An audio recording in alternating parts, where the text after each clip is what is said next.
நீங்க அந்த வீசிங் பிரச்சனை இருக்கிறவங்களுக்கு பார்த்தீங்கன்னா ஒரு அளவுக்கு மேல அந்த பயிற்சி வந்து பண்ண முடியாது. அவங்களுக்கு வந்து அந்த மூச்சு வந்து ரொம்ப வாங்கும்.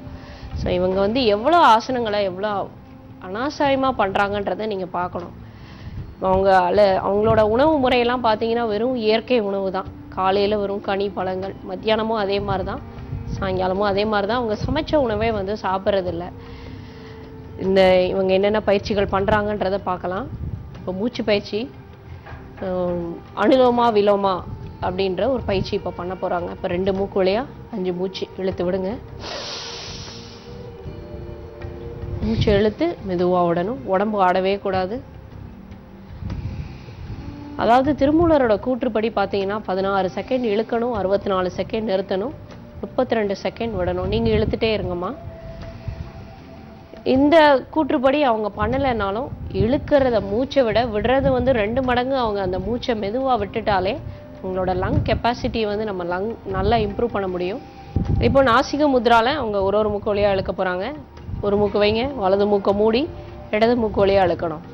இப்போ நம்ம உடம்புல வந்து 3 நாடிகள் இருக்கு. சூரிய நாடி, சந்திர நாடி, சுழுமுனை.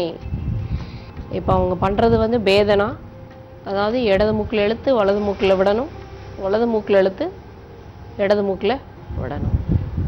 இப்படி மாற்றி மாற்றி விடுறதுனால நம்ம லங் கெப்பாசிட்டியை வந்து கொஞ்சம் கொஞ்சமாக நம்ம கண்ட்ரோலுக்கு கொண்டு வரோம். அதாவது நம்ம சின்ன குழந்தையிலேருந்தே பண்ணாதான் வந்து உடம்புல நோய் எதிர்ப்பு சக்தியை உருவாக்க முடியுங்கிறது கிடையாது. எந்த வயசுலையும் நீங்கள் யோகாசன பிராணாயாமங்கள் பயிற்சி பண்ண ஆரம்பித்தாலும் உங்களால் அந்த நோய் எதிர்ப்பு சக்தியை உருவாக்க முடியும். உடம்புல அந்த ரெசிஸ்டன்ட் பவர் வந்து இம்ப்ரூவ் ஆயிரும். பயிற்சிகள் மட்டும் பத்தாது, நீங்கள் உணவு முறைகளை ஃபாலோ பண்ணணும்.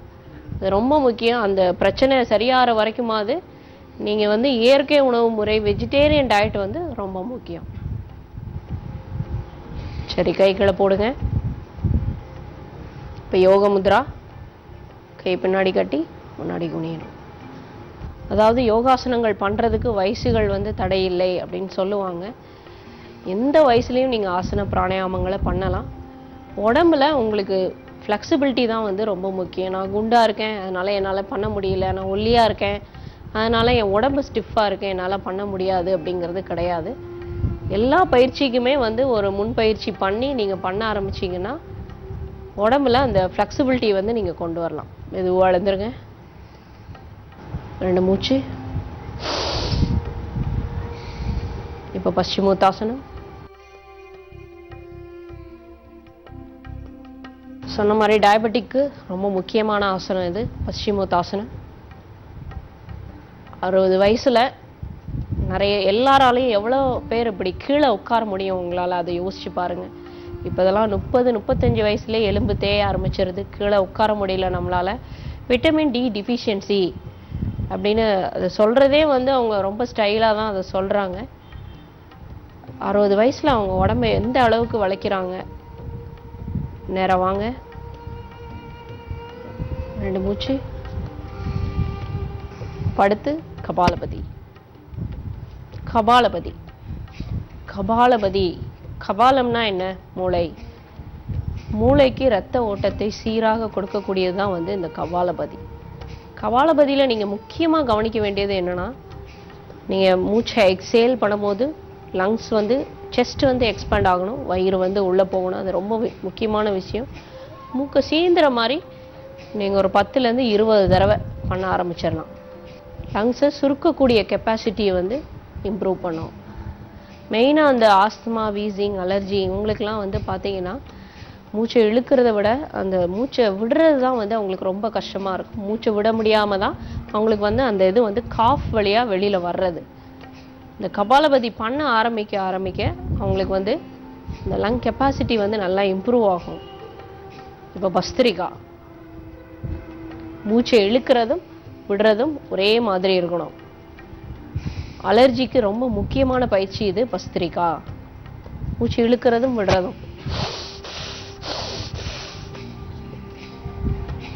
நம்ம எல்லா மூச்சு பயிற்சியுமே வந்து பார்த்தீங்கன்னா லங்ஸுக்கு தான் பண்ணுறோம்.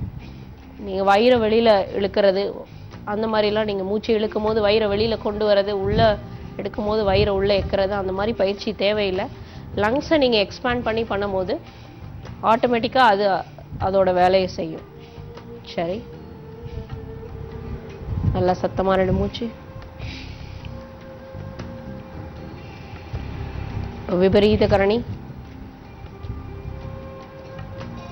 விபரீத கரணி நான் உங்களுக்கு ஏற்கனவே சொல்லி கொடுத்துருக்கேன். விபரீதமான நல்ல பலன்களை தரக்கூடியது தான் வந்து விபரீத கரணி. அதாவது உங்க வெயிட்டை நீங்க இப்படி தூக்கி நிறுத்த முடியுமா 60 வயசுல அப்படின்றத யோசிச்சு பாருங்க.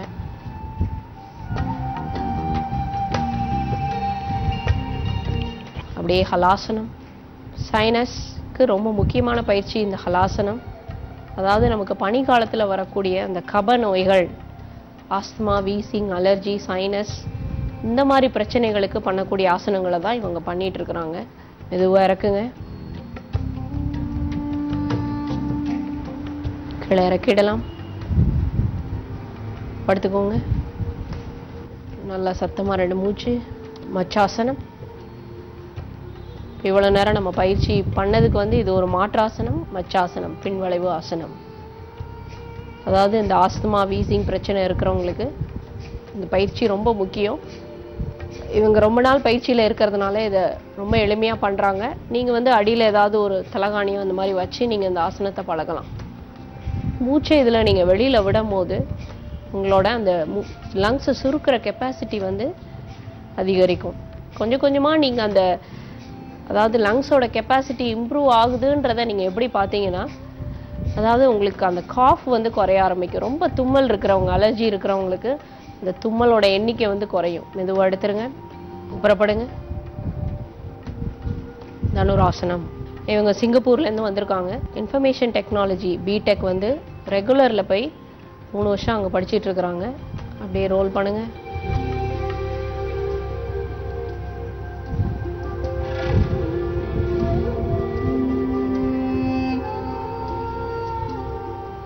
அறுபது வயசுல எத்தனை பேருக்கு பைபாஸ் பண்ணியிருக்கோம், எத்தனை பேருக்கு டயபெட்டிக்னால சில பாதிப்புகள் இருக்கு, பிபினால பாதிப்புகள் இருக்கு, உட்கார்ந்தா எந்திக்க முடியல, படுத்தா எந்திக்க முடியல, யாரோட ஹெல்ப் இல்லாம தான் என்னால் எல்லா ஆசனங்களுமே பண்ண முடியுது.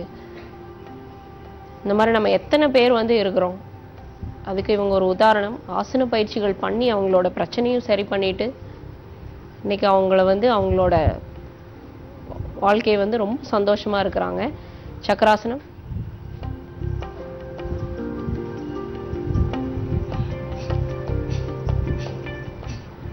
இதுவா இருக்குங்க. அவங்க வெயிட்டை அவங்க கைகளால் தூக்குறாங்க. நீங்கள் உதாரணத்துக்கு யோசிச்சு பாருங்கள். அவங்களால அந்த கிரைண்டர் கல்லை கூட அவங்களால தூக்க முடியாது. உடனே தோள்பட்ட வலி, கழுத்து வலி, சிஸ்டமில் ரொம்ப நேரம் இருக்கிறவங்களுக்கு கழுத்து வலி. இந்த மாதிரி உங்கள் வெயிட்டை நீங்கள் தூக்கி பழகிட்டீங்கனாலே இந்த கழுத்து சம்மந்தப்பட்ட பிரச்சனைகள்லாம் எதுவுமே வராது. எழுந்து உட்காருங்க பத்மாசனத்தில்.